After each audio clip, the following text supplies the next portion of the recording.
মিরাজ ভাই, এই কি শুনি তোমরা নাকি 200 টাকা হাঁসের মাংস বিক্রি করো? জি ভাইয়া। কি এই যে বলো? হাঁস।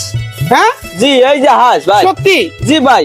আরে সর্বনাশ, আর যেতে হবে না 300 ফিট, দেখেন চলে ভাই, আসতে এই হবে যে- 2 নম্বরে নাকি এই 200 টাকায় নাকি হাঁসের মাংস পাওয়া যায়। এটা সত্যি হাঁসের মাংস? ও ভাই জি ভাই, লাগলে ভাই ট্রাই করে দেখবেন ভাই। ট্রাই কেমনে করবো? ভাই এটা খাইয়ে ট্রাই করবেন ভাই। এটা হাঁসের না কি মুরগি? এটা try হ্যাঁ, করে দেখা যাবে? একদম খাইয়ে ট্রাই করবেন। যদি ভাই মুরগির হয়, যদি স্টেপে কেউ দেখাইতে পারবে ভাই এটা মুরগি, তাহলে ভাই আমরা ব্যবসা আর করবো না ভাই। আরে সর্বনাশ, আমরা একেবারে ব্যবসা আর করবো না। ডাইরেক্ট কথা। জি তাহলে ভাই। দেখতেছি এখানে কয় পিস আছে?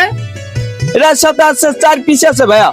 4 পিস হাঁসের মাংস, সাথে আছে খিচুড়ি আছে। খিচুড়ি আছে, 3 পদের ভর্তা, সালাদ এবং সাদা ভাত খেতে পারেন, পোলাও ভাত খেতে পারেন, মাত্র 200 টাকা। জি ভাইয়া, মাত্র 200 টাকা। এটা শুধু আপনাদের কাছে সম্ভব নাকি? ভাই এটা আমাদের গাড়ি সম্ভব ভাই। সর্বনাশ দর্শক, আমরা চলে এসেছি মিরপুর 2 নাম্বার। এখানে এসে দেখলাম আজব এক কারবার, মেজবান বাড়ি ক্যাটাগরি অ্যান্ড সার্ভিস।